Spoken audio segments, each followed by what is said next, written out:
All right, so I'm going to welcome each and every one of you to our first session of Thirsty Thursdays, and we are focusing on today Q&A on prioritization of care, which is a very large part, as you all know, on the NCLEX, right? So we're going to dive into them. We're going to do some questions today, and we're going to have some fun because I told you this course is all about creativity, right? We're going to have fun and be creative with our learning together today. So thank you so much for joining on your lunch hour. If some of you are at work, thank you for joining. If it's your day off, thank you for joining. If you are watching this after the fact, it's recorded just for you so that you can take a look at what you've missed. All right. So for those of you who are in the room, we're gonna get this party started. All right, so I'm gonna take myself off of the camera so that all you see is the screen. All right, so let's get into it, y'all. I'm excited, if you can't tell already. I'm excited. All right, so in front of you, like I said, our focus today is on Thirsty Thursday prioritization. All right, so with that said, before we jump into anything, I do want to just let you know this there are strategies. I'm popping back on. Hello. There are strategies. When we are prioritizing our care for patients, typically it's a group of them, right? It may be four patients on our NCLEX question, but it in the real world, it actually could be more than that, right? So it's going to be very important that we kind of have a strategy or a way to prioritize who are we going to see first, right? Especially if we've just gotten the morning report, who do we follow up with first? Who do we go and check for first? And that's part of what you see on the screen is a strategy in which we do it, right? So everything to the left, I want to point out, okay, shows you specifically these are going to be your priority patients, patients that are dealing with physical needs, right? Versus psychological needs. Okay. So physical trumps your psych typically. Okay. Acute means that it may have it may be something in that question where it's new onset. So look for the words new. Acute means new, right? New. Typically, new changes with your patients, heart, right? Neurological status, breathing status. Those indicate something's going on with your patient, and we need to go prioritize seeing them first, okay? Versus your chronic patients who have been dealing with these disorders over a period of time, right? Um, Example, COPD, right? Typically, this is a chronic disorder. The C in COPD stands for chronic. So typically, these are patients dealing with chronic disorders unless they are dealing with an acute exacerbation, right? That's typically what happens with your COPDs. It's something acutely that begins to change where they are needing at priority, right? If there is an acute change, all right? So when you see acute, think of new, right? New onset. Unstable versus stable. I think that's pretty evident, right? We want to go see the patient who is presenting with more with unstable signs and symptoms, right? Unstable equals evidence. Evidence means that your question, when you're looking at it, typically it's going to show you evidence of an unstable patient. And what's evidence? Evidence could be vital signs, right? Changes in the vital signs, respiratory rate, heart rates, blood pressure, temperature changes. That's indicating to us as nurses that something's going on with the patient. They're unstable. We need to check for them on them first, right? Versus our stable patient, right? And then the last thing is unpredictable versus predictable. I actually like to replace the word unpredictable with unexpected. Okay. Unexpected versus expected findings. Okay. So that's what we're looking for. We're looking for physical changes with our patients that could potentially be new in onset that are giving us evidence that they're unstable, typically with their vital signs. Okay. And it's unexpected. Okay. So that's the strategy. And that's what we're going to be looking for. And the questions today are going to be presented to you with groups of patients. And who are we going to see first, right? Who is our priority amongst those patients? All right. So here's how we're going to get down today. We're going to get down, y'all. It's Thirsty Thursdays. There are a few rules. All right. Every question that we do today is going to be approximately a minute and 30 seconds. And yes, I said a minute, 30 seconds. Why? Because the NCLEX says, yes, they actually recommend that you complete your questions within 1 to 2 minutes. Okay. That's how much time we should be spending on our questions when we're doing NCLEX questions. So I'm giving you a sweet spot, right? Right between that minute, 2 minute, a minute, 30 seconds. All right. The minute and 30 seconds is actually going to pop up on your screen. So I'm going to give you some guidance today. So you're going to see a timer that's going to show you how much time you actually have as you're doing the question. And it's going to look like this. And I'm going to now take myself off so I don't obstruct that timer. All right. So that minute 30 seconds is going to kind of hover in the top right hand corner of your screen so you'll be able to see it. Once that timer stops, y'all, unfortunately, that's the end of our question. Please put your answers in the chat box. Okay, so we're not unmuting and speaking to our answer. So everybody needs to locate your chat box so you can use it. And then from that point, you're going to use letters for your answers. That's what you're going to use to put in to the chat box. Those letters identify your answer choice, your final answer. And listen, I got to come on camera just a second because this is important. Guess what? Don't overthink it. Don't overthink it. All right. So these are our rules. We're going to have some fun today and let's do it. All right. Y'all ready? My nurses out there, you all are amazing. Let's do it. Let's go to work right now. Let's go. All right, here comes our first question, and I will read this question. And once I read the question, I'm going to put the timer on. All right, the question says a nurse is caring for 4 clients. Okay, which client should the nurse see first?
All right, that's pretty cool. All right, so here's the deal. I see most answers that have come in, okay, are pointing to option C. And part of me feels I see option D as well. C and D. Okay, C's and D's. All right, so This is what we're going to do. Most of us can get down to two choices, right? Typically, we can eliminate, right? But it's down to two choices. And right now in the chat, we have C and D, right? Option C and D. The patient that the nurse would see first would be a patient with a history of atrial fibrillation, okay, reporting dizziness and a heart rate of 120. Well, one thing I do want to point out is we do also want to pay attention to the system. Okay, here's a strategy too. What system is being affected here, or what is altered? Okay, and in this case, it's the cardiac system. Okay, atrial fibrillation is a cardiac dysrhythmia. But more importantly, we have some evidence, okay, evidence that this patient is symptomatic. Okay, so this is like your unstable versus your stable. So this is showing us a patient who has cardiac atrial fibrillation, heart rate is tachycardic, right? 120, and they have symptoms, evidence, okay? As evidence, they're reporting dizziness, all right? So I think this is a reasonable patient to hold on to, but let's check out D, okay? Client with newly diagnosed, okay? There's that acute side, right? Urinary tract infection, who has a temperature of 101. Now, first and foremost, what system is affected? It's the GU, right? The urinary system. All right. So we've got an alteration on C with the cardiac, right? And then we have an alteration with the genital urinary, right? The urinary system. But here's the difference. If someone has a urinary tract infection, do we expect them to have a temperature increase?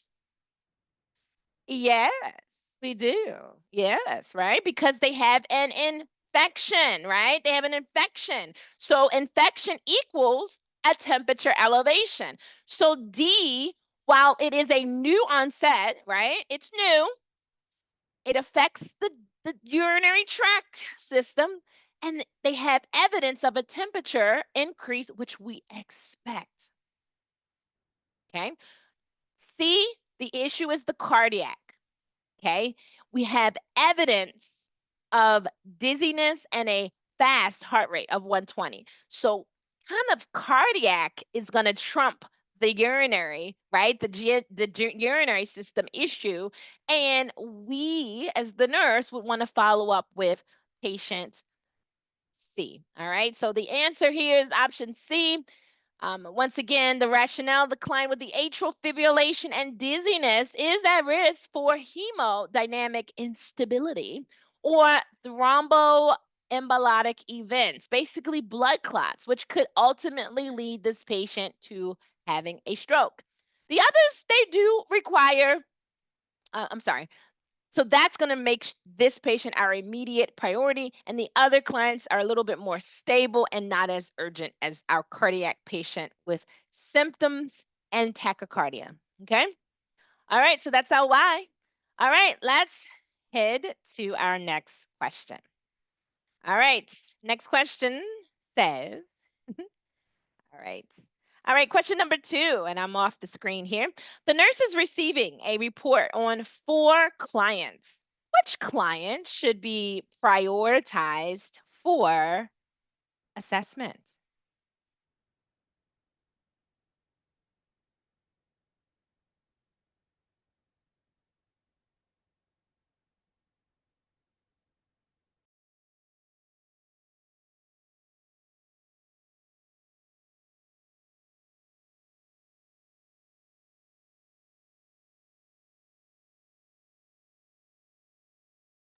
Expected versus unexpected. And think about, is there evidence of instability? Expected and unexpected and evidence.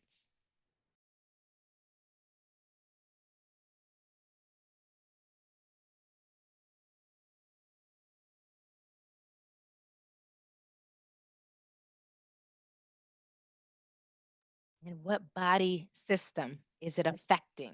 That's important too.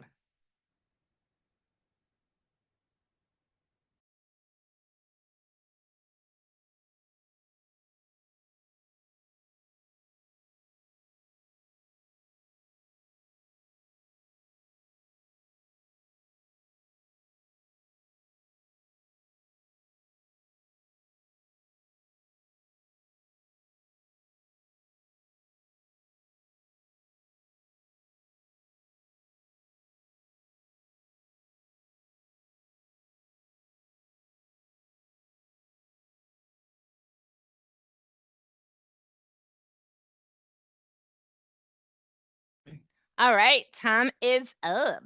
So here we go. So all of you chose option B. And guess what? You are absolutely correct because, oh, sorry, went the wrong way. You're absolutely correct because you are. And hoping that you were able to prioritize this patient because of number one, the system that it affects, right? It's chest pain can it's equal typically to cardiac. Not always, right? But typically it's cardiac. But here's the thing. The patient received an intervention of nitroglycerin, but the pain is unrelieved, right? And here's the evidence. They're diaphoretic, they're sweating, right? So we've got evidence, we have instability based on the evidence, and it's affecting the heart. And we need to follow up with this patient because they might potentially be having a myocardial infarction, right? Which is a heart attack. And that requires immediate intervention. Okay, so the others, not so much, right? They're not less life threatening. So they're not going to require that immediate intervention. All right, very good. Y'all doing good. Y'all getting the hang of it. Awesome. All right, our very next question is coming up next. All right, here's our next question. All right, this question says, which client should the nurse assess first?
All right.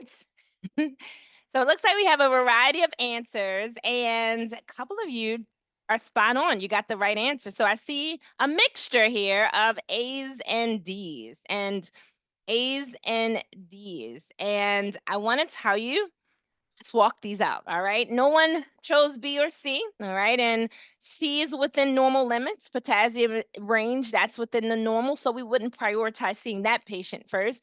And do we expect a patient whose blood pressure is a little elevated to possibly report a mild headache? Yes. So B is expected, C is within normal limits. So we eliminate those. So that brings us down to the two, right? We're down to the wire. So, which of these patients would the nurse assess first? So, let's take a look here. All right, a client with a pulse oximetry reading of 89% on room air. Hmm. Okay. So, number one, the pulse ox is a reflection of our patient's respiratory or oxygenation status, right? Um, Oxygenation is very important. And when it drops below a certain percentage, that could put our patient at risk for developing certain disorders, right? So, and ultimately could lead them into respiratory distress, etc. So, 89% is pretty significant, right? We want our patients to be above 95% and above, right? If they have COPD, right, then 88% and above is where we want our COPD patient to be. But they did not tell us this patient has COPD. So naturally, 95% or better is where we want to be. So I am concerned about patient A because why is it so low, right? Well, let's go down to option two, option D, right? Patient D. This client has a respiratory rate of 24, which, as we know, 20 is the norm. So it's above, the patient is breathing a little faster than normal. And they also have mild shortness of breath. Well, mild shortness of breath is a piece of evidence, right, that lets us know that the patient is breathing maybe a little bit faster than they should be, and they have a little shortness of breath. But if I'm looking at A and D, which this question can be a little tricky, this patient with the pulse ox of 89%, that is actually going to trump your patient with a respiratory rate of 24. The oxygenation of your patient is very important because an oxygen saturation of 89% indicates hypoxemia, once again, which can be life threatening. And addressing the oxygenation is going to take the priority over the other clients who have stable and even the keyword is mild. Okay, mild symptoms. Um, yes. So that is how we would prioritize that. Okay, we need to know what's going on with the patient with the 89%. Okay, so again, that would be your priority. And then we would possibly follow up with the patient that we just talked about, right? The one who's breathing a little faster with a little bit of the mild, that's the keyword symptoms. Okay. All right, so hopefully that's making some sense there, and we'll go to the next one. Now, jot any questions down that you may have, because at the end I will have a segment of discussion, so just jot it down and we'll get there, all right? But hopefully as I'm breaking it down, it gives you some indication of why the answer is correct and why the other one was not, okay? All right, let's keep this party going. All right, question number 4, guys. It says, a nurse is working in the emergency department. Which clients should this nurse see first? Which client should this nurse see first? Think about our strategies and let's do it.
All right. Very good. Okay. So what comes into the chat? I see a mixture of answers here, mostly C's, and I will tell you, as I'm looking at these questions, I'm looking at these patients, one of the things that I focus on is what system is affected. Okay, so we've got A, the patient has a fracture. Okay, that's the musculoskeletal system. Do we expect a patient with a fractured arm to have pain? We do. So A is an expected finding, which puts this patient at a, we'll see them in a minute. We'll follow up, right? We'll follow up with them, but they're not our priority, all right?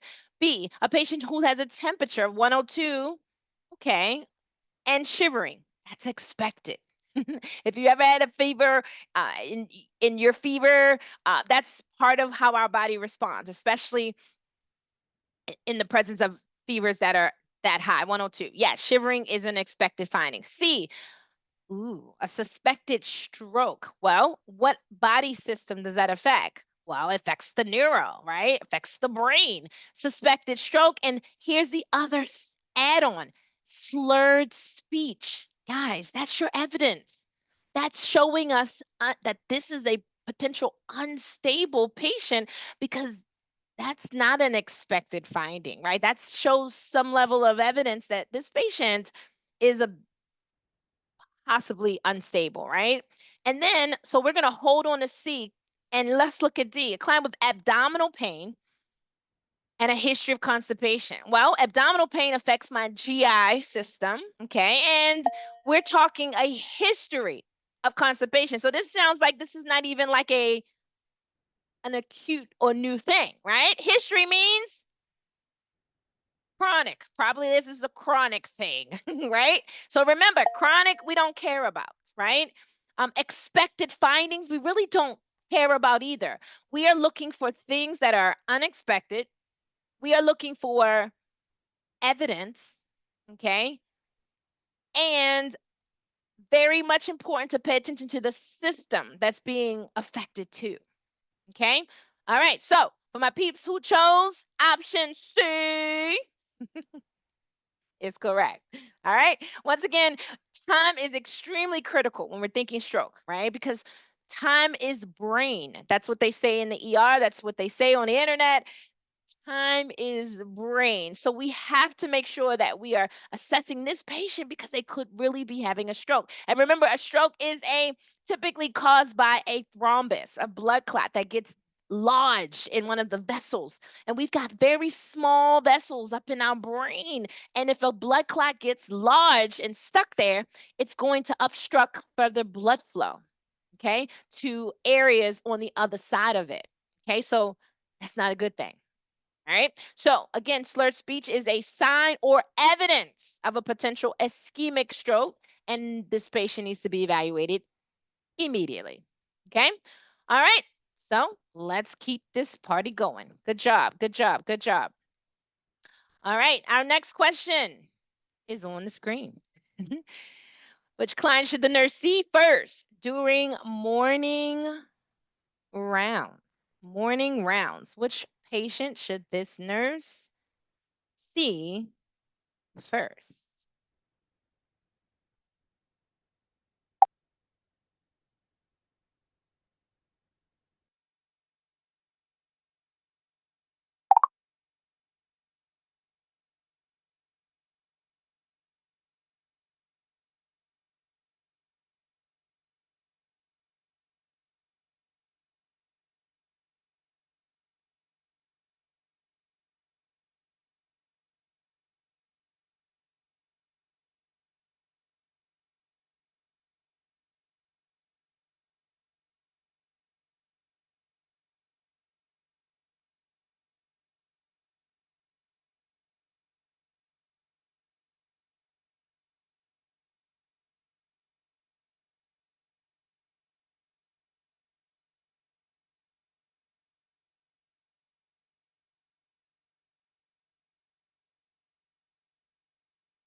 Awesome. Real quick, let me ask you, can you hear the timer? Those little noises, the little chimes? Let me know if you can. Drop that in the chat. Yes or no? Can you hear the little timer as it times you down?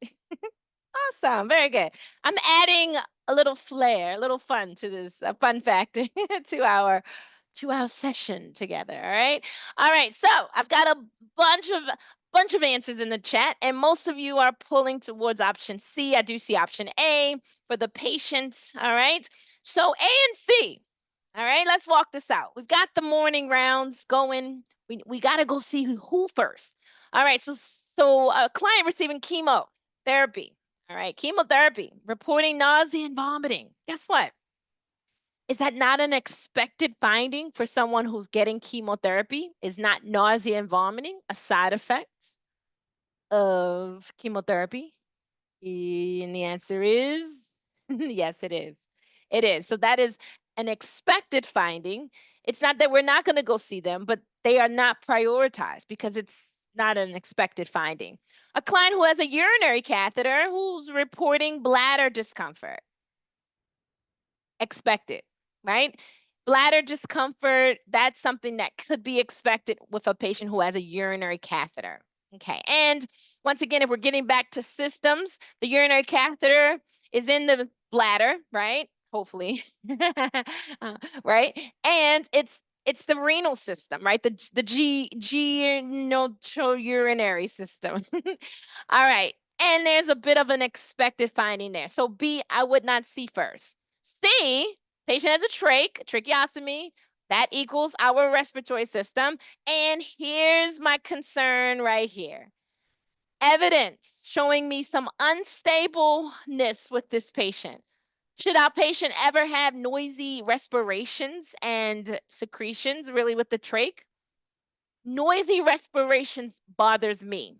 Okay, and I'm hoping that when you read that, it bothered you too, right? And the trach equals respiratory. So if we're remembering our A, B, C, right? Because the ABCs are also another way for us to prioritize. Airway is first, followed by breathing. Breathing, another word for breathing is respirations. The respiration should never be noisy. And noisy equals they've got secretion, they've got something, congestion, they need to probably be suctioned, right? So C bothers me, okay? They're clogged, it's junky in there. So we've got to do something about it. All right, D, my patient with diabetes reporting a headache, blurred vision, headache. These are symptoms of what? Probably on the low side, high side of the diabetes. It's expected though. It's kind of an expected finding with this chronic disorder. So, again, what's not expected is the noisy respirations and secretions. That's evidence that something's going on with our patient. That's who we need to go see because it also could indicate that the patient has an airway obstruction. Okay? Remember, airway issues always, always, always takes your priority. Okay? All right. Very good. Good deal. All right. Our next question says, which client should the nurse care for first? Which client should the nurse care for first?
All right. So we've got a few answers here that have come in. And I see some A's. I also see an option C and a B. So let's walk this out. Once again, we're looking for who we should see first. All right, our patient A, client with heart failure, okay, has gained 2 pounds overnight. Well, we have an issue that's affecting the heart. Okay, so that's cardiac system. Um, we know based on heart failure, that's the inability for the heart to pump effectively, right? The heart has contractility like a rubber band. Usually, if you stretch a rubber band, it should snap right back. Well, with patients who have our heart failure, their rubber band stretches and it might be the snapback is like blah, blah, blah, blah, blah, right? It's like a loose snapback, which contributes to the ineffective contraction of the heart. So here's the thing with patients with heart failure, gaining this weight overnight is really just has a lot to do with retention, right? Fluid retention. And it does kind of go with heart failure at times. Now, is it a concern for me? Of course. Should it be concerning for you? Yes. But is it an expected finding typically with patients that have heart failure? It is. Now, I want to hold on to A though, because that's a C for cardiovascular, and I want to see the other patients, kind of see what they have going on first before I make a decision. All right, so then the client with the blood pressure of 88/50 who's feeling lightheaded. So blood pressure that's low is hypotension. That's a cardiac issue. And we have evidence as well that lightheadedness. Okay, so A and B, also cardiac, heart failure, chronic issue though. Blood pressure that's low with a feeling of lightheadedness is happening now. That's acute. That's a new thing. What's going on with that patient? Okay, so ah, I'm actually now pulling more towards patient B. Okay, cardiac issue with the blood pressure that's low and they're feeling lightheaded. That equals low blood pressure equals poor perfusion. Okay, but why? What's going on with this patient? All right. We already know what's going on with this one. They got heart failure. And remember, it's chronic. That's a chronic thing. Okay. So let's look at C. See, post-op patient, they underwent a cholecystectomy. So they had the gallbladder removed. So would we not expect them to be in some level of pain? Expected. Yep. And then a client with a migraine requesting a dark room. Expected, right? Because migraines you usually have light sensitivity or photosensitivity. I get migraines from time to time. All right, so C is out, D is out. So we're back to A and B. Heart failure is chronic. The weight gain, yes, we'll have to take a look at that. We'll probably have to give him a diuretic to pull the fluid. But B, that blood pressure low, and then the symptom of lightheadedness also puts me in the mindset of safety. They're lightheaded. What could happen? They could fall, right? And NCLEX is all about safety. And they should be because that's our priority as nurses. So if you were leaning more towards B, you were spot on. Okay. Again, perfusion issue, but why? Safety issue, because they could fall. The others, they can wait. Okay. All right. Hope you're tracking. Hope you're tracking. All right, let's keep going. Let's keep going. Y'all are doing great. All right, question number 7. Let's get it. Let's get it. All right, we've got a nurse who's just received a report once again on 4 clients. And we're asked, who should this nurse follow up with first?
Excellent, excellent, excellent. I think we have a unanimous A, right? The client who's reporting shortness of breath, what does that affect? Our respiratory system, okay? Here's the thing. After using a bronchodilator, which means that they had the intervention, right? The bronchodilator is supposed to help open those airways. But if they've had the bronchodilator and they are still reporting shortness of breath, we got a problem, right? So we need to follow up with that patient.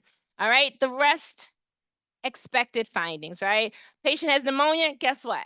Antibiotics, they're going to get antibiotics. Pneumonia, lung infection equals antibiotics. Expected, and there's no evidence that they're in any duress, right? The pneumonia patient, even though that is a respiratory issue, there's no evidence showing us instability or that something's wrong. They're getting antibiotics. Okay, great, good. Dehydration equals IV fluids. Guess what? Expected. Nothing letting us know that they're in any duress as well. And then D, a client with anemia, okay, feeling fatigue. That's expected.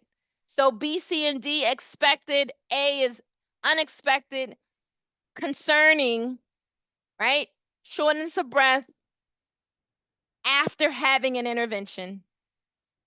And we've got a respiratory thing that we're dealing with. All right. So once again, A is going to be the best choice. That persistent shortness of breath, once again, could let us know that this patient is potentially having an impending respiratory failure. All right. And they're going to need the immediate attention. All right. Very good. Excellent. All right. This question says, which client should this nurse see first after receiving the morning report?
All right. Very good. So we have most answers in the chat are pulling towards option A. All right. Option A. All right. So we got the morning report. You all are on it. New onset. Yes, confusion. There's the acute, the words new onset, and a history of diabetes. Listen, that is our patient that we need to see. Once again, a new onset confusion in a diabetic client could indicate hypoglycemia or hyperglycemia. Either way, the patient needs to be assessed further. Okay, very good. Good deal. All right, question number 9. Question number 9 says, which client is the nurse's highest priority here? Who's our highest priority?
All right, so we have a variety of answers here. So a lot of answers in.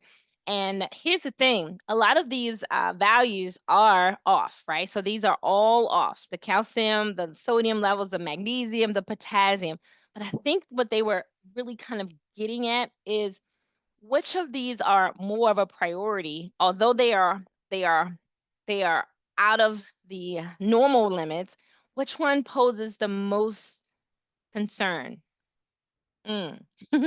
And if you chose option A, then you were absolutely correct. Hyperkalemia, as we know, for our potassium level, this level is high, right? But here's the problem. The patient, if they had a high or low level of potassium, it can lead the patient to developing dysrhythmias with the heart. So the level of hyperkalemia connects us to the system that's a concern to us, which is the cardiac system. Okay. And so again, cardiac dysrhythmias is the priority, even if the patient doesn't have any symptoms. It takes priority over the other electrolyte imbalances. Okay. All right. All right. Let's see. I'm looking at my time. Let's take this next question here and let's see what we got. All right, once again, four more clients. And who are we assessing first? Who will we go see first?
All right. So most of you chose that the patient you see first, option or patient B.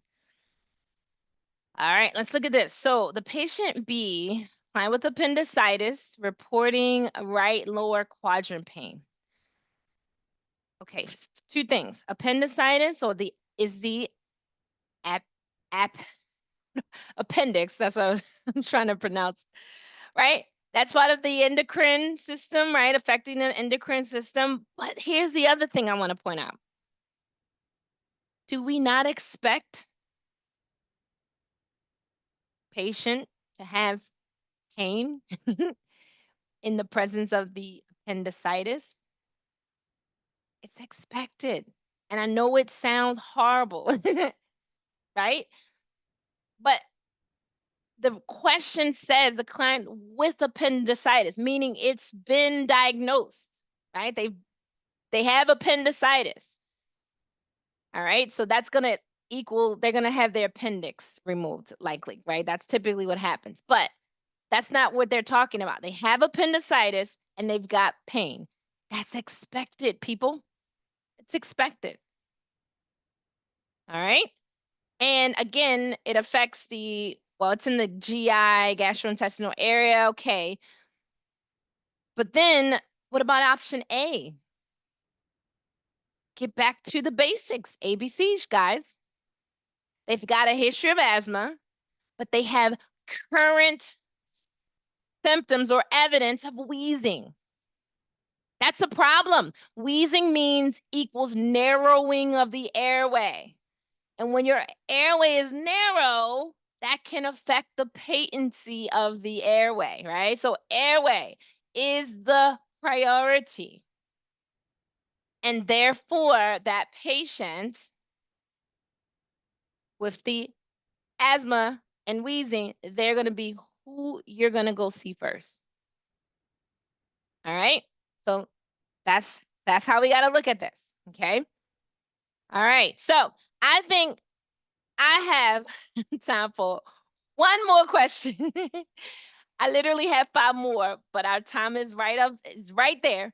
So technically, the next 5 questions, or really the next one, the next question will be our last question. It is actually a little bit more challenging than the others. It's kind of like it's meant to challenge your brain. And yes, I left it towards the end. So this will be our final question of the day, okay? Because I want to be respectful of the time and that power hour. All right, so we'll take this last question and that'll take us to the end. And let's see what's behind our final question of the morning or the afternoon, rather. All right, here's our final question for the day. All right, so this is saying similarly, we've got 4 clients. And who is this nurse assessing first?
All right. Very good. So the answers that have come in, and I'm actually very, very, very proud to see this.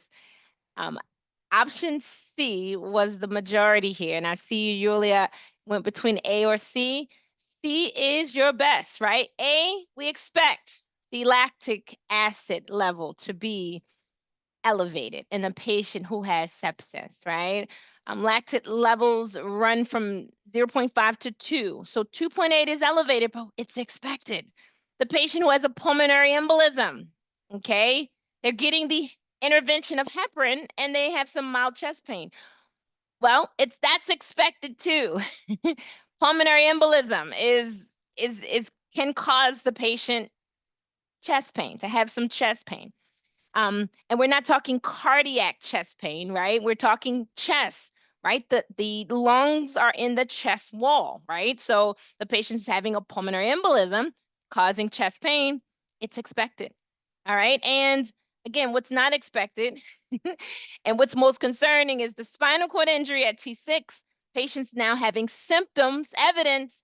Severe means is not mild, right? Remember, mild and severe, they are 2 different words.